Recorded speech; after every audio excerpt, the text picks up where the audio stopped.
All right, so I'm going to explain how you can PB within the next 2 months, and I don't really care who you are. Once we put these principles into place, we can expect a significant amount of progress. If you've neglected them before, or if you're already putting them in place, then we can expect things to continue progressing. Obviously, if you're already using them, you already know that that works. And so in order to understand how we make this happen, how we guarantee progress to happen, is we need to understand how we adapt to training. And so neurologically speaking, we've got 3 categories. So I've got them down here. I've got duration, magnitude, and rate. Now, if you've never heard of these before, it's easier to think about it as strength, as duration, power as magnitude, speed as rate. This is not 100% correct, but it's just easier to grasp the concept initially. And so you understand as you go into further detail, or if you explore on your own, you understand why that's not 100%, and these terms are replaced to use that instead. And so what we've got is, I just want to explain, with most sprinters, everyone's really doing heavy lifting, Olympic lifts, and sprinting. So there's those 3 things down, but most sprinters are not progressing. And so we need to question why that is the case. And so if everyone's doing these and not everyone's progressing, there's an issue there. And so it's explained as we go on to this side of things. And so I want to first show you how we adapt to training. So if we're doing duration work, then, for example, like heavy lifting would be under the category of duration. What we're doing is teaching the body how to sustain tension. And so if that is peak force coming across, we're not changing peak force, we're just changing how long we can hold it for. So sustaining tension. So I'll put that there. Apologies if you can't read my writing. Magnitude is, we're not extending the time, we are just increasing the actual curve of that. And so if this is peak force is going to come up. And so we're magnitude, power, increase, we'll just put increase, output. Okay, so more force coming out. With rate, similar to this, we're not changing the output, but we're changing how long it takes. And so now it's going to take you less time to do the same thing. Now, what's key here is when it comes to actual sprinting, only these 2 matter. And so we got power and speed. That's what makes you faster. We actually do not need duration at all. And so another thing here as well is I've got these green arrows here. That means that duration and magnitude work well together, as is the case with magnitude and rate. But these 2 do not work well together. As you can see, it's opposite adaptations. This one is increasing how long it takes. This one is decreasing how long it takes. And that explains why this is not ideal for sprinting. We do not want to delay how long it takes for us to put out peak output. We want to increase our outputs and then decrease the time it takes to do it. And so then we get a combination of this when we put these 2 together. That's how you get someone faster with sprinting on a very general standpoint. And this also begins to explain why, for example, these 2 would work, as that's magnitude and sprinting combined. We're increasing power and we are getting some rate work through sprinting, assuming we get some sort of top speed work in there, but not necessarily with this. And so this is a piece that, for me personally, I just don't even use in terms of the traditional way of thinking about that. So heavy squats, heavy deads, heavy bench. But bench press really doesn't make any sense to me for sprinting, but let's just say most people are doing that. That's just explaining why if you do all these 3 things, you're not necessarily going to get any faster, particularly when this and this are opposite adaptations. This is teaching to sustain, and if we're doing top speed work or we're doing rate work, we're decreasing it. So these, if you do them at the same time, will actually cancel each other out to the point that we have really no effect from using either one. And so we either stick to these 2 or stick to these 2. But when it comes to sprinting, this is key. And so this is really what we're looking at in regards to that. Now, when we then further branch off sprinting, we've got the specificity to sprinting. So this is general adaptations to training, and then we've got general way of being specific to sprinting.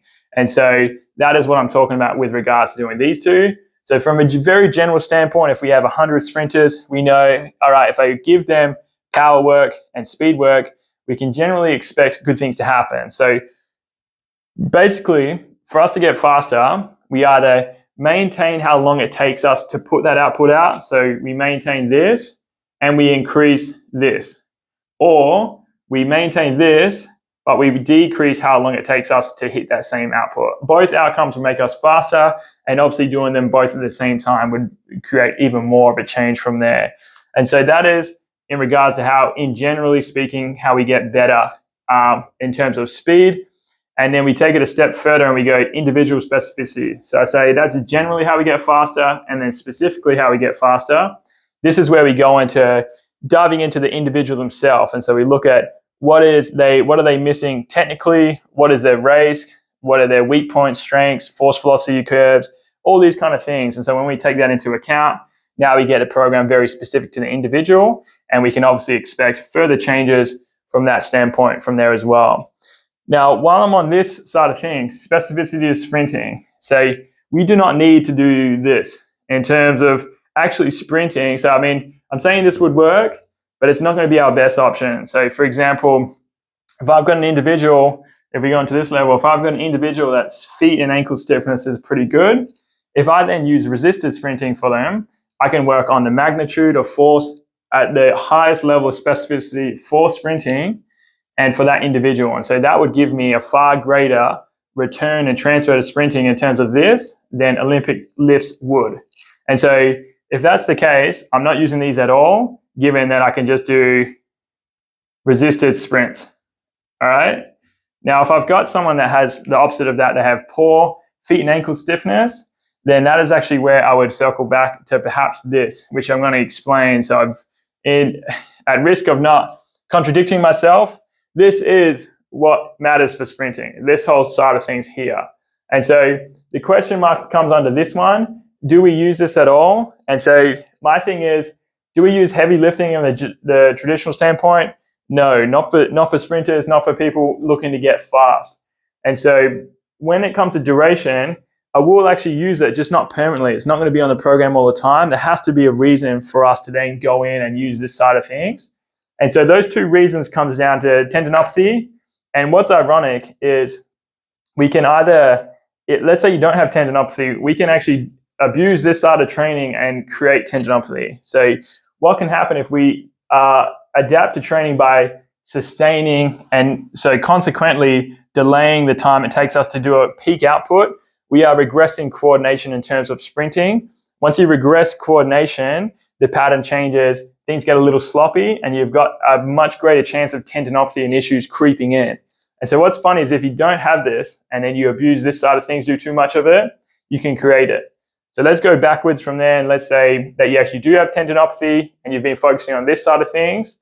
That's where balancing things out from here may help. And so this gets a little bit deeper into the actual, in terms of the physiology of things. And so if we look at the relationship from what the tendon and the muscle are doing, what we have is a synergy between the muscle. Let's say when we're sprinting and my leg hits the ground, the muscle we want to actually contract and hold still so that the tendon can do its job. And so if we get to a point where we don't train it at all for long enough and we start to feel some pain or some niggles creep in, that could be a sign of things regressing from the muscular standpoint, looking outside the soft tissue. And so say that contraction we want to happen, that isometric hold things still, if that gets a bit sloppy and a bit lousy, then we have a chance for tendinopathy to creep in just because the synergy is kind of ruined from there. And so that might justify going into duration work temporarily, just until those signs go away and we sharpen up that isometric contraction for the muscle to allow the tendon to do its thing. So that's a consideration here. Obviously, if you're a healthy sprinter, there's reasons kind of not there. Like I said, you can either create it if it's not there, or if it's there, we can justify doing it. Otherwise, let's stick to what's going to give us the best result. Now, the other reason for duration is for new position. And I highlight new position because if you can already access that position, we don't need to learn that position in the gym in a very general way. Like, it's not specific to sprinting. It might look like sprinting, but it's literally not sprinting. If you're in the gym, it's a very different nature, very different. It's very different in general. Okay, but let's just say, coming back to the example I had with resisted sprinting. So as I mentioned before, if someone has poor feet and ankle stiffness, I'm not going to use resisted sprints because it can make the issue worse. And so I'm not going to use Olympic lifts either. If I'm looking at feet and ankle stiffness as an issue, I'm going to isolate that and load the feet and ankle in specific ways to those joints that's really going to challenge it.